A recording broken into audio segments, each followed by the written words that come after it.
ठीक है, इसको थोड़ा ध्यान देना।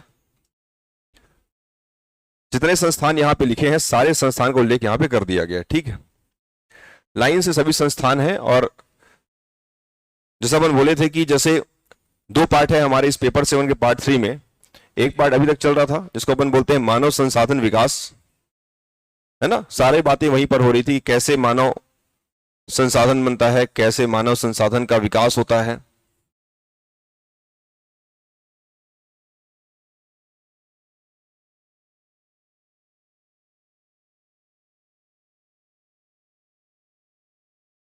इन दूसरा जो यहां पे भाग मिलेगा, ठीक, वो रहेगा जितनी भी हमारे इस भारत में काम करने वाली शैक्षणिक संस्थान है उसकी बात करेंगे। शैक्षणिक व प्रशिक्षण संस्थान। थीम समझना, अगर ये थीम समझ जाओगे तो काम तुम्हारा आसान हो जाएगा। हर संस्था का आप कहीं ना कहीं क्या क्या उसके बारे में पूछ रहा है, क्या बताना है, क्या क्या इससे कुछ पूछ सकता है, तो सारी संस्थान का उल्लेख यहां पर किया गया। ठीक है, तो जैसे पहले संस्थान यहां पर दिख रहा है उसका नाम क्या है आपका, एनसीईआरटी। पढ़े नहीं होगे संस्थान में, लेकिन कम से कम एससीईआरटी में पढ़ोगे आप पढ़े होगे, एससीईआरटी में पढ़े होंगे। ठीक है, दूसरा यहां पर जो शॉर्ट है उसको अपन पूरा लिखेंगे, समझेंगे क्या क्या उसका उद्देश्य होता है। तो जैसे यहां पर नेशनल, एन से यहां पे क्या होगा आपका नेशनल, ई से क्या होगा यहां पर तो काउंसिल, ई से रहेगा एडुकेशन, क्या होगा एडुकेशन, और आर से क्या होगा तो रिसर्च, और यहां पर क्या होगा आपका तो ट्रेनिंग, क्या होगा यहां पर तो ट्रेनिंग।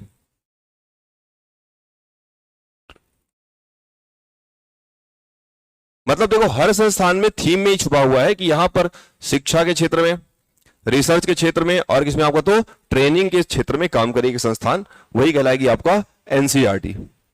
मतलब अब समझोगे किसी भी चीज को, जब एनसीईआरटी के बारे में बोलेगा तो आपको क्या लिखना है कि एनसीईआरटी क्या करेगी, क्या करेगी आपके, तो यहाँ पे एजुकेशन देगी, फिर वहां पे क्या कराएगी, रिसर्च कराएगी, और यहाँ पे क्या देगी आपको, ट्रेनिंग देगी। क्योंकि मालूम है ना, इसके पहले अपन क्या बात किए हैं, इन्हीं सब बातों पे चर्चा हुई कि भाई किसी भी व्यक्ति को ये जरूरी है देना, क्या देना जरूरी, तो शिक्षा देना जरूरी है, उसको क्या देना जरूरी, तो प्रशिक्षण देना जरूरी है,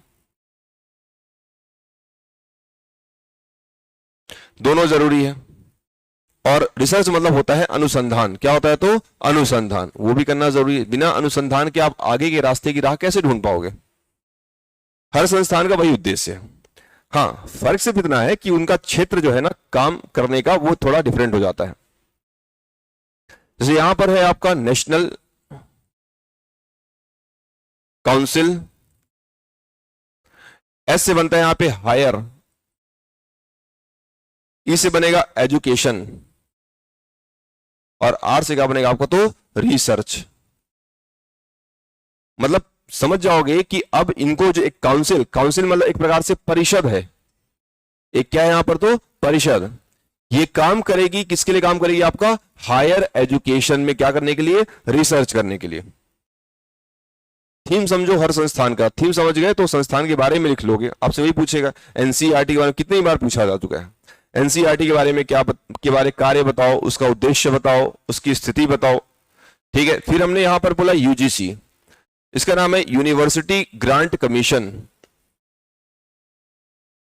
क्या नाम इसका, यूनिवर्सिटी ग्रांट कमीशन। जैसे कल अपन पढ़ रहे थे आजादी के पहले आजादी के बाद, उसमें कुछ समितियां आई थी, सारी चीजें यहां पे किताब में लिखा हुआ है। पहले आप चीजों को समझो, उसकी चीजों को फील करो कि भाई कल को अगर मान लो बात होती कि संस्थान का काम क्या है, तो यहां साफ साफ लिखा हुआ है क्या काम है इसका, तो ग्रांट देना है, इसका नाम है अनुदान। क्या उसको, अनुदान। और कल ही बताया था अनुदान अलग होता है और ऋण अलग होता है। अनुदान दिया जाता है ताकि वो संस्थान ग्रोथ करे, ऋण भी उसी उद्देश्य देते हैं, बट ऋण को वापस करना होता है, बट अनुदान को वापस नहीं करना है। और सरकार की जिम्मेदारी है कि वो संस्थानों को स्थापित करे और उनको अनुदान के माध्यम से विकसित करने का प्रयास करे। तो इसमें एक बात और समझने वाली है कि जैसे स्टार्टिंग में बताया गया था कि जो कि भारतीय संस्थान है, तो भारत एक प्रकार से, जो भारत संस्थान है, भारत एक प्रकार से कहीं ना कहीं लोक कल्याणकारी प्रवृत्ति का है। कैसी प्रवृत्ति का है? लोक कल्याणकारी प्रवृत्ति का है। और देखो भारत सरकार ने एक काम किया है कि मैं शासकीय संस्थान या सरकारी जो निकाय है, अगर मैं इसको ओपन करूंगा, चाहे वो निकाय स्कूल भी हो सकता है, चाहे वो अस्पताल भी हो सकता है, चाहे वो कोई कॉलेज भी हो सकता है, अगर ये शासकीय हुए तो इन सभी का संचालन भी शासकीय खजाने से ही होगा। कहां से होगा ये सभी का संचालन? शासकीय खजाने से, सरकार के पैसे से ही होगा। तो ऐसे में अब सरकार क्या बोलती है, भाई हम अपना पैसा क्यों लगाएंगे, हम एक काम करते हैं कि सरकारी स्कूल नहीं, कैसा स्कूल चालू करते हैं? तो प्राइवेट स्कूल। प्राइवेट कोई व्यक्ति स्कूल खोले, हम उसको केवल मान्यता देंगे। क्या देंगे उसको? मान्यता। और लोग यहां पे स्टार्ट करने को तैयार भी हैं। शासकीय स्कूल के स्थान पर, शासकीय कॉलेज के स्थान पर, शासकीय अस्पताल के स्थान पर हम सबका निजी संस्थान की स्थापना करते हैं। हमारा काम मान्यता देना है, बाकी संचालन हमारे हिसाब से वो करेंगे, क्योंकि इन सभी का उद्देश्य अंततः क्या देना होता है आपको? तो सेवा देना है। शैक्षणिक सेवा देना इनका काम है, स्वास्थ्य सेवा देना इनका काम है। हाँ, लेकिन सेवा देने के साथ साथ ध्यान रखिए कि सेवा ऐसे नहीं, कुछ शर्तों के साथ दी जाती है, और उन्हीं शर्तों को हम कहते हैं मानक बोलते हैं। क्या बोलते हैं इनको? मानक बोलते हैं। दिस इज कॉल्ड स्टैंडर्ड्स, उसी कहते हैं रूल्स रेगुलेशन।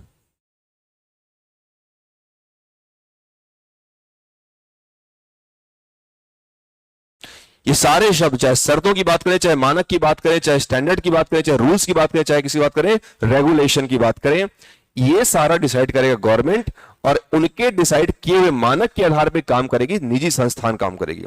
इसलिए सरकार सरकारीकरण के स्थान पर निजीकरण को क्या कर रही? तो बढ़ावा, क्योंकि इनमें एक चीज बेहतर होती है।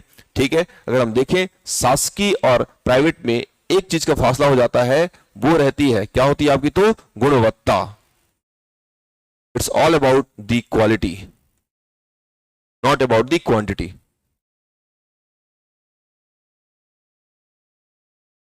तो इसको प्राप्त करने के लिए अब जो दौर चलता है, चालू किया जा रहा है, वो दौर कहलाता है आपका है का निजीकरण का। एक तो इसमें सरकार की लागत भी कम होती है, और सरकार का जो उद्देश्य है लोक कल्याण, वो भी क्या होता है? तो पूरा हो जाता है। तो ऐसी संस्थान आती है। फिर यहां पर जैसे मान लो लिखा है AICTE, तो ए से बनता है यहां पर ऑल इंडिया। क्या बनेगा यहां पर? तो all India. COUNCIL, council for या फिर ऑफ टेक्निकल एजुकेशन। क्या होगा यहां पर? तो टेक्निकल एजुकेशन। तो मतलब ये बताना चाह रहा हूं कि यहां पर देखो, ये संस्थान काम करेगी, कहां काम करेगी? तो टेक्निकल एजुकेशन। क्या जरूरत थी? पहले तो शिक्षा के हमारे पास बहुत सारे डायमेंशन मिलते हैं। एक शिक्षा होती है जिसे हम कहते हैं सामान्य शिक्षा बोलते हैं, इससे काम तो चल ही रहा था। हमने बोला कि इससे काम नहीं चलेगा, तो हमने क्या किया? सामान्य शिक्षा के स्थान पर हमने व्यावसायिक शिक्षा। कैसा शिक्षा हमने बोला? व्यावसायिक शिक्षा को हम बोले कि और क्या शिक्षा हो सकता है? तो एक काम करो कि इस क्षेत्र में भी शामिल करो शिक्षा। कौन शिक्षा बोल रहे? तो चिकित्सकीय शिक्षा, इसमें आप डॉक्टरी की पढ़ाई कर सकते हो। तकनीकी शिक्षा, तो कितने सारे शिक्षा के, विधिक शिक्षा, सब क्यों चालू करना पड़ा? क्योंकि सभी क्षेत्रों में, ताकि धीरे धीरे रोजगार के अवसर मिले। ये तो काम तो इससे हो जा रहा था, किससे? आपका तो सामान्य शिक्षा से। हमने एक व्यवसाय को ध्यान में रखते हुए क्या चालू किया? व्यावसायिक शिक्षा। फिर हमने चिकित्सकीय शिक्षा, तकनीकी शिक्षा, और क्या बोलते हैं हम? तो वैदिक शिक्षा। ऐसे बहुत सारे, कृषक शिक्षा मान लो, ICAR की बात करते हैं, आप करते हो BSc एग्रीकल्चर, BTech एग्रीकल्चर। वो क्या है? वो उस क्षेत्र में व्यवसाय सृजन करने के लिए आपको रास्ते दिखा रही है सरकार, माने मद तैयार कर रही है, क्षेत्र तैयार कर रही, ताकि कुछ बेहतर हो सके। फिर बोले कि जो बच्चे संस्थान में आके नहीं पढ़ सकते, उनके लिए हम एक प्रकार से ऐसा विश्वविद्यालय बनाते हैं जो बच्चों को लेके, जो पढ़ने वाले अभ्यर्थियों को लेके, परीक्षार्थियों को लेकर के काफी फ्लेक्सिबल हो। तो हमने एक संस्थान स्थापित कर दिया। क्या बोलते हैं हम इसको? Open university. इसे कहते हैं हिंदी में मुक्त विश्वविद्यालय। मुफ्त नहीं है, कैसा है? तो आपका मुक्त विश्वविद्यालय, माने यहां भी कुछ चार्जेस लगते हैं। हाँ, इससे एक जो भारत सरकार या जो हमारे देश में एक अवधारणा थी, इसे कहते हैं हम लोग कि डिस्टेंस लर्निंग, जिसे कहते हैं हिंदी में क्या बोलते हैं हम उसको, दूरस्थ शिक्षा को लाने का प्रयास किया गया कि अब हम ओपन यूनिवर्सिटी के माध्यम से उस छात्र को, उस पढ़ने वाले इच्छुक व्यक्ति को बिना संस्थान आए भी शिक्षा प्रदान कर सके।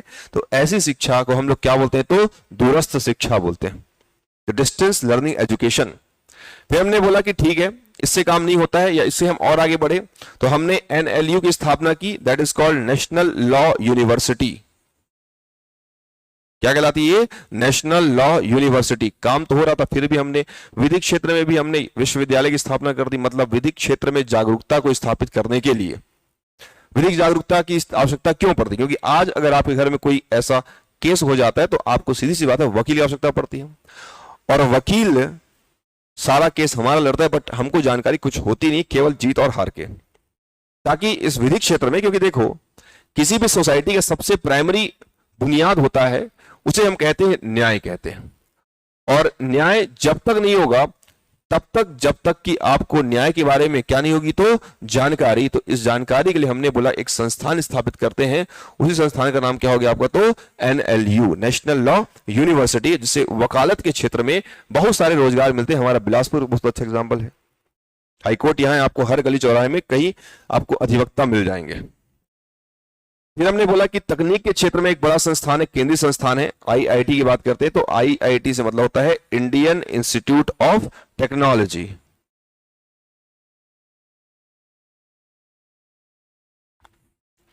यहां भी देखो टेक्निकल एजुकेशन, यहां भी हम क्या बोल रहे हैं आपको, तो टेक्नोलॉजी, मतलब टेक्नोलॉजी के क्षेत्र में काम करेगा ये। और ऐसी टेक्नोलॉजी जो कि भारत के साथ साथ विश्व स्तर पर भी भारत के युवाओं को स्थान देने का प्रयास करे। कभी आप देखिए खबरों में आता है ना कि IIT के छात्र को गूगल ने 2.5 करोड़ रुपए का पैकेज दिया। क्या है, अगर IIT नहीं होता तो गूगल के माध्यम से उसको रोजगार भी नहीं मिलता। तो वो सारे के सारे क्षेत्रों पे काम करने का प्रयास सरकार कर ही रही है।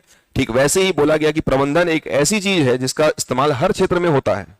जैसे हमने बोला था होटलों में काम करना पहले शर्म का विषय हुआ करता था, बट होटल में काम करना एक प्रबंधन का कार्य होता है और इसे एक पेशे के तौर पे दिखा जाता है। तो that is called Indian institute of management.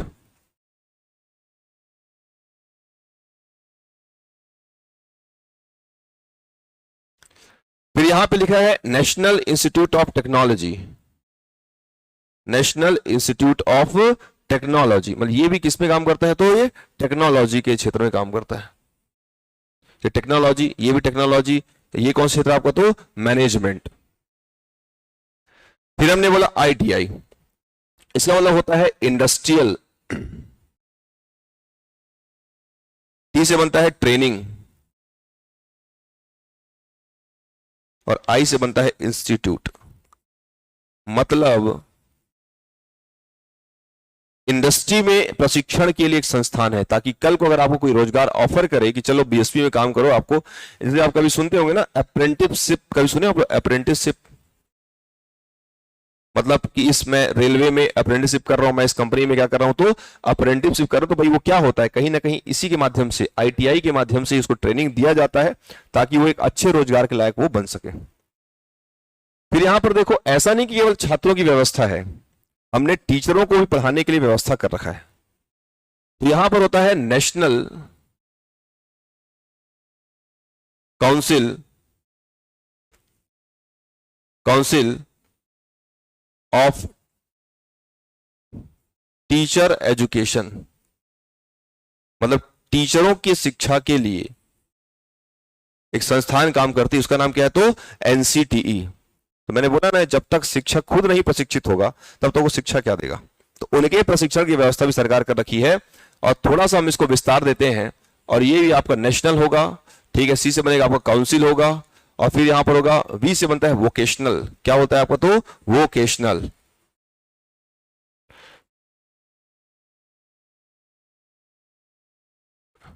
Education training, इसको बोलते हैं वोकेशनल ट्रेनिंग, मतलब होता है व्यवसायिक शिक्षा बोलते हैं। कि अब टीचर का काम हर क्षेत्र में व्यवसाय को डेवलप करने के लिए बच्चों को कम से कम 12वीं तक उनको समझाए कि भाई देखो आगे, क्योंकि देखो शिक्षा का सबसे पहला और आखिरी उद्देश्य, माने शिक्षा हो भी तो कैसी हो, शिक्षा का उद्देश्य होना चाहिए रोजगार से मतलब शिक्षा केवल शिक्षा ना हो करके शिक्षा से आगे बढ़ करके ये हो जाए रोजगार परक शिक्षा।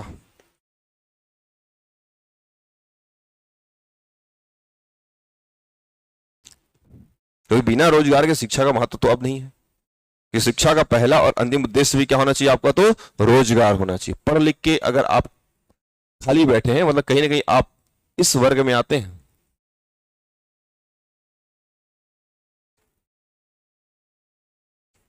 और जब उसमें स्किल हो, कोई शिक्षित है तो उसमें क्या होगा आपका स्किल होगा, और उसे रोजगार ना मिले तभी फिर ऐसे में ही मानसिक कुंठा, हताशा, निराशा इत्यादि जैसी चीजों का सामना करना पड़ता है। तो यहाँ पे समस्या वही है, शिक्षा हमारी जो है रोजगार परक ना होकर रोजगार परक नहीं है, तो उसको रोजगार परक बनाने का प्रयास किया जाता है। एक यहाँ पर पॉलिटेक्निक संस्थान और है जो आपको डिप्लोमा कोर्सेस क्या प्रदान करेगी, आपका डिप्लोमा। हो सकता है कई बच्चे आर्थिक तंगी के चलते स्नातक श्रेणी में पहुंच नहीं पाते, तो उन्होंने बोला हम उसके निचले स्तर पर एक और व्यवस्था कर देते हैं ताकि किसी भी प्रकार से उसको हम टेक्निकल क्षेत्र में एक डिप्लोमा की डिग्री दे सकें। जैसे आप देख सकते हो एक होता है यहां पर आपका पॉलिटेक्निक किया जाता है, आप एक देखे होंगे डी फार्मा, क्या होता है आपका, तो डी फार्मा। अगर बी फार्मा का कॉस्ट ज्यादा है तो बच्चा डी फार्मा करके रोजगार के अवसर अपने लिए डेवलप कर सकता है। फिर यहां पर होता है आपका न्यूपा बोलते हैं इसको, तो नेशनल, यू से बनता है university, university education planning authority. मतलब ये कह रहा हूं कि यहां पर तीन चीजें देखो, यहां पर एजुकेशन भी है और यहां पे क्या है तो आपका प्लानिंग भी है। मतलब देखो किसी भी क्षेत्र में कोई भी चीज तब तक सक्सेस नहीं हो पाएगी जब तक उस क्षेत्र में हम लोग क्या नहीं करेंगे, आपको तो प्लानिंग नहीं करते हैं। क्या नहीं करेंगे यहां पर, तो प्लानिंग नहीं करेंगे। और यहां पर आईसीआर का मतलब होता है Indian council of agriculture and research.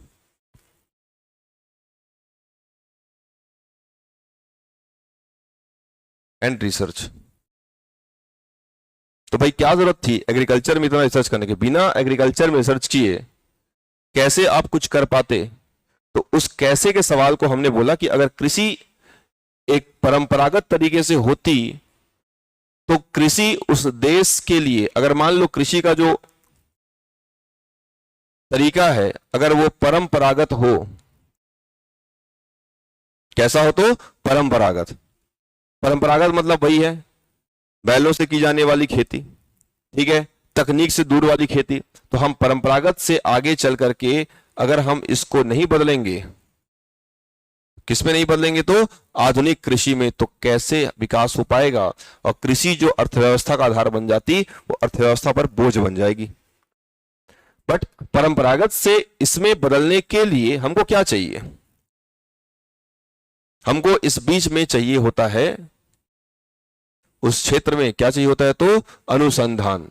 कौन क्षेत्र में बोलते हैं, तो कृषि के क्षेत्र में। उसमें हमको चाहिए होता है नवाचार। क्या चाहिए होता है, तो नवाचार। किस क्षेत्र में अपन बोल रहे हैं, तो कृषि क्षेत्र में। और ये तभी संभव है जब कृषि क्षेत्र में क्या मिलेगी आपको, शिक्षा। तभी संभव है जब उस क्षेत्र में क्या इस्तेमाल करोगे, तकनीक। तब तो आपकी कृषि कैसी होगी, आपका आधुनिक कृषि। ये केवल जो कृषि अभी वर्तमान में जीविकोपार्जन का साधन है, इनका साधन है, तो जीविकोपार्जन का साधन है, वो कृषि आगे चल के हमारी अर्थव्यवस्था का आधार स्तंभ बन सकती है।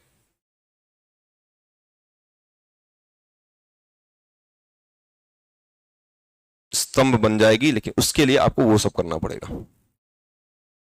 ये थीम है, मैं पहले भी कह चुका हूं कि पेपर 7 का पार्ट 3 कुछ नहीं है, it's nothing, it's all about your thinking. जो सोचते हो आप उसके बारे में, संस्थान के बारे में, वही आपको लिखना होता है। एक लमसम एक प्रकार से इनकी जो इनकी जो कार्यशैली है वो आप पढ़ो, 1 बाय 1 सबको अपन डील करेंगे। और सभी संस्थान में क्या क्या क्वेश्चन बन सकते हैं आपको एक तरह से एक समराइज फॉर्म में बता देता हूं। इसमें क्या बनेगा कि किसी भी संस्थान का आप बताओगे कि भाई बताओ उस संस्थान की क्या होगी, आपका भूमिका क्या है। कोई संस्थान उठा लो, यूजीसी की भूमिका। दूसरा हो सकता है उस संस्थान का आपसे पूछे क्या पूछेगा आपको? तो उद्देश्य क्या है। ये पूरे संस्थान के पीछे आपको क्वेश्चन मिलेगा। तीसरा, उद्देश्य के साथ साथ उस संस्थान में अगर मान लो कोई विशेषता तो वो बताइए। उस संस्थान का कार्य क्या है ये बताना है। उस संस्थान की संरचना ये बताना है। उस संस्थान का भविष्य हमको बताना है क्या है। भविष्य मतलब कैसा काम कर रही है, क्या आगे संभावना है। तो ऐसे ही लमसम चीजों में हर संस्थान को डील करना है हमको। भूमिका, उद्देश्य, विशेषता, कार्य संरचना और क्या है? तो भविष्य। सब में लगभग आपको वही है, सभी का उद्देश्य, सभी की भूमिका, सभी का विशेषता, और मान लो एक आध पॉइंट कि अगर हुआ तो इसमें बता सकते हैं उसके बारे में, मतलब उसका इतिहास। ये पूरे संस्थान के बारे में है। ये पूरे संस्थान का यहां पे आपको मिलेगा सार। AICTE क्या करता है, NLU क्या करेगा, IIT क्या करेगा, IM क्या करेगा। भाई क्या करेगा?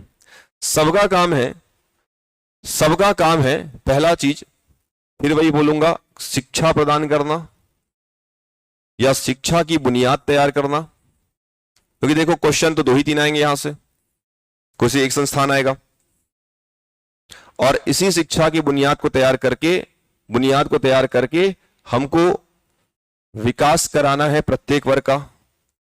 उसे हम कहते हैं समग्र विकास बोलते हैं। क्या बोलते हैं उसको? समग्र विकास या समावेशी विकास कराना है। कैसा विकास कराना है? तो समावेशी विकास कराना है। और विकास तभी होगा जब व्यक्तिगत स्तर पर, जब सामाजिक स्तर पर और जब राष्ट्रीय स्तर पर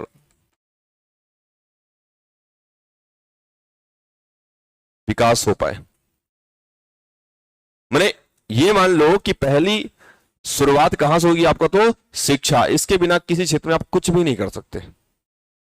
ऐसे ही नहीं बोले नेल्सन मंडेला जी कि भाई शिक्षा एक ऐसा शस्त्र है जो पूरे विश्व को बदल सकता है। गांव तो छोड़िए, शहर तो छोड़िए, व्यक्ति तो छोड़िए, पूरे वर्ल्ड को ट्रांसफॉर्म करने की शक्ति है किसमें? आपका तो शिक्षा is the weapon which can, education is the weapon which can transform the world.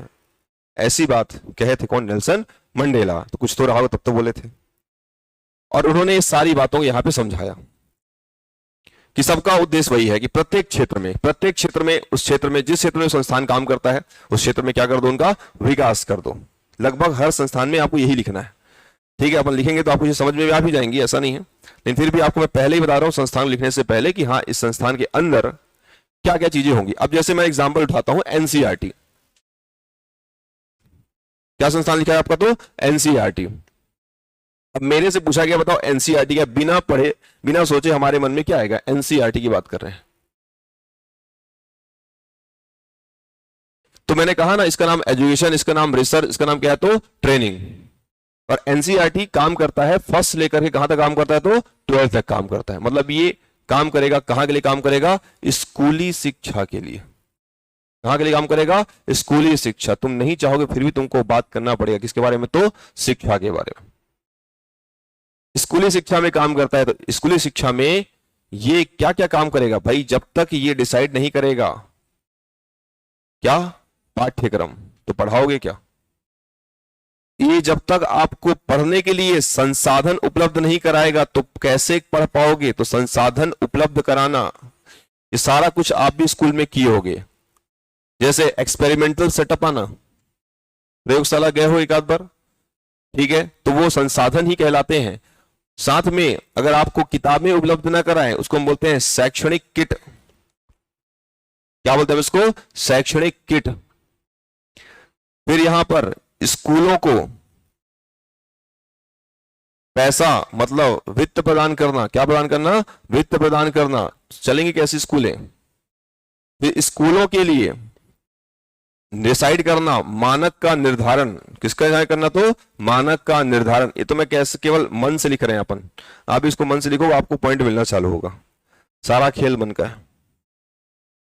ठीक है, स्कूलों की ग्रेडिंग व्यवस्था, कौन सा स्कूल बेहतर है कौन सा खराब है, तो ग्रेडिंग सिस्टम को लागू करना। स्कूली परिवेश कि स्कूल सही है कि नहीं, स्कूलों के परिवेश की छानबीन, इसका काम होता है राज्य और केंद्र के मध्य। किनके मध्य? राज्य और केंद्र के मध्य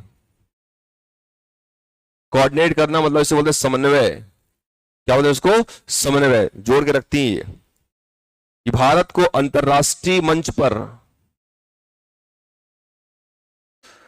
अंतरराष्ट्रीय मंच पर भारतीय शिक्षा का प्रतिनिधि करना, भारतीय स्कूली शिक्षा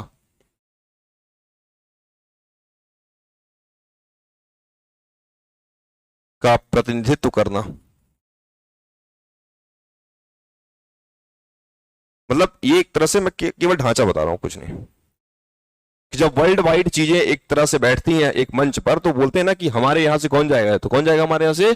एनसीईआरटी जाएगा। पीएम थोड़ी ना जाएंगे स्वयं। शिक्षा मंत्री बोलेंगे भाई एनसीईआरटी का जो भी चेयरमैन वहां पर होगा, देखेंगे इसमें क्या क्या स्ट्रक्चर होता है।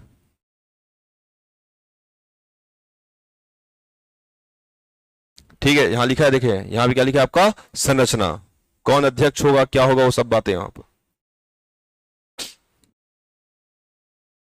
तो ये, तो वहां से जब स्कूली शिक्षा की बात होगी तो हमारे यहाँ एक संस्थान क्यों बनाया गया? ताकि भारत की स्कूली शिक्षा को कोई रिप्रेजेंट कर सके। तो कौन करेगा आपको वहां पर? तो एनसीईआरटी करेगा यार उसका काम।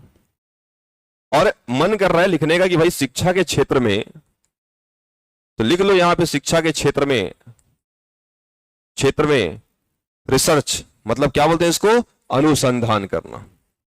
और शिक्षा भी स्कूल शिक्षा है, कॉलेज की शिक्षा थोड़ी ना। तो स्कूली शिक्षा के क्षेत्र में क्या करना? तो अनुसंधान। फिर आप बताओगे स्कूली शिक्षा के क्षेत्र में क्या प्रदान करना? तो आपका प्रशिक्षण। क्या बोलते हैं उसको? प्रशिक्षण। सब थीम इसी में है, बस हो गया। इसलिए बोला ना, ये चाहो तो बहुत सरल है, दिमाग सबको पॉइंट में लिखना है, ये भी अच्छी बात है। यहाँ पर ज्यादा पैराग्राफ में के चक्कर में नहीं रहना। और वही अंडरलाइन, पाठ्यक्रम का इसको अंडरलाइन कर लो बस, सामने खुश। संसाधन, हाँ पता है इसको भी। शैक्षणिक किट, हाँ ठीक, समझ में आ गया। स्कूलों में वित्त प्रदान करना, ठीक है। अनुसंधान करना, निर्धारण करना, ग्रेडिंग सिस्टम को, परिवेश चेक करना, समन्वय करना, प्रतिनिधित्व करना, हो तो गया। दिमाग नहीं लगाना, केवल अपने सेंस को ओपन करो। जब संस्थान को पढ़ो तो उसके संस्थान के बारे में सोचो क्या काम है उसका, तुमको आंसर मिलना चालू होगा। अब जैसे मान लो कि यहां पर दूसरा संस्थान मेरे को दिखाई पड़ा कि एनसीएचईआर, मतलब यहां बोला मैंने कि यहां पे हायर एजुकेशन रिसर्च, मतलब ये स्कूली शिक्षा नहीं, कौन शिक्षा की बात करी? तो उच्च शिक्षा। और इसमें मान लो हर शिक्षा को हमने बोला एक खामी वर्तमान की शिक्षा में क्या है कि कोई भी शिक्षा हमारे यहाँ परंपरागत शिक्षा है, और इसको अनुसंधान से जोड़ने का मतलब ये है ताकि स्कूली शिक्षा भी आगे चल के व्यावसायिक शिक्षा में तब्दील हो सके। और व्यावसायिक शिक्षा में तब्दील कराने का मकसद क्या है कि उससे उस बच्चे को आगे चल के क्या मिल सके? रोजगार मिल सके। रोजगार ना सही, कम से कम उसको स्वरोजगार की भावना विकसित हो सके। मैं वही कहा ना कि हमको ये कह सकते हैं कि स्कूली शिक्षा को रोजगार परक बनाने का प्रयास करना,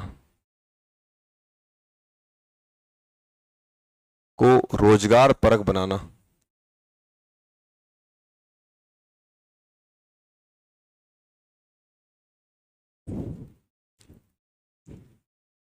समझ पा रहे हो थीम?